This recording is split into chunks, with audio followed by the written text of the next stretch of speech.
joulukalenterin pariin. Nyt sitten olisi yhteenvetovideon aika ja mehän naukastiin tässä joulukuussa tää Novitan tämänvuotinen joulukalenteri ja nyt sitten vielä katsotaan, että mitä kaikkea sieltä tuli ja mä sitten kerron mitä mieltä mä itse olen tästä kalenterista. Eli siellä oli ohjeita. Näitä tuli 5 eri luukusta, eli näitä on 5 osaa. Sitten siellä oli pienet kerät punaista ja vihreätä lankaa Novitan alleen. Sitten siellä oli tämmönen oranssi ruskea pieni kerä Novitan nallelankaa ja sitten vielä valkoinen kerä. Ja sitten oli vielä yksi 100 gramman harmaa lanka. Sitten oli 3 sukkapuikot, tämmöiset punaiset, nämä on alumiinia. Sitten siellä oli tarroja.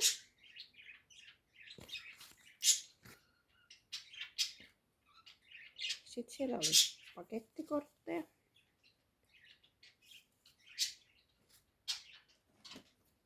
Joulukortteja. Tämmönen pinkka.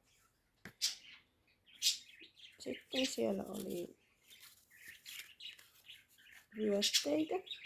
Jos esimerkiksi villasukkia tekee, niin näitä voisi kääriä. Ja täällä on, huomasin just, että täällä on myös pesuohje. Katsotaan, se sama kuin. Joo.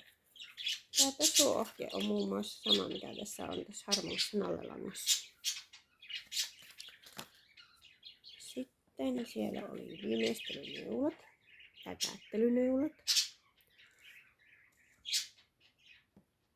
Sitten siellä oli silmukkamerkkejä. Näitä me kokeillaan sitten jossain videolla. Mulla itselläni on semmosia muovisia silmukkamerkkejä, mitkä aina siirretään niin kuin riviltä ylöspäin. Mutta nämä kulkee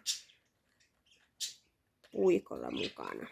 Niitä ei tarvitse erikseen siirtää. Sitten siellä oli puikkomitta. Ja sitten on nämä mittanauhat tavallaan täällä sivussa. Sitten oli pinssejä. Tai pinssi. Sitten oli muistilappuja. Ja täällä on magneetti takana. Sitten oli 3 tämmöistä kangasmerkkiä.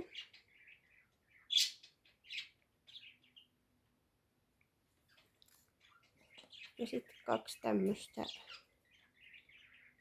ne tuntuu vähän tekonahalta, kanahalta, tämmöistä merkkiä. Ja sitten vielä viimeisenä niin oli tämmönen säilytyspussukka. Mun mielestä ihan kiva kalenteri. En lähde spekuloimaan, oliko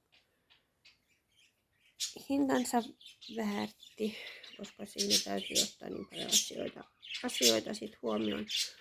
Mutta ainoa oikeastaan, minkä mä tekisin eri tavalla, niin on, mä olisin näistä ohjeista tehnyt semmoisen yhden lehtisen. Mä luulen, että mulla itselläni saattaa hävitä näistä osa, niin olisin tehnyt yhden lehtisen näistä ohjeista ja laittanut sen yhteen lukkuun. Ja sitten keksinyt siihen vaikka jotain muuta siihen päälle. Vaikka suklaapatukat, jos olisi yhteistyökumppani. Mutta hyvää uutta vuotta kaikille. Moi moi!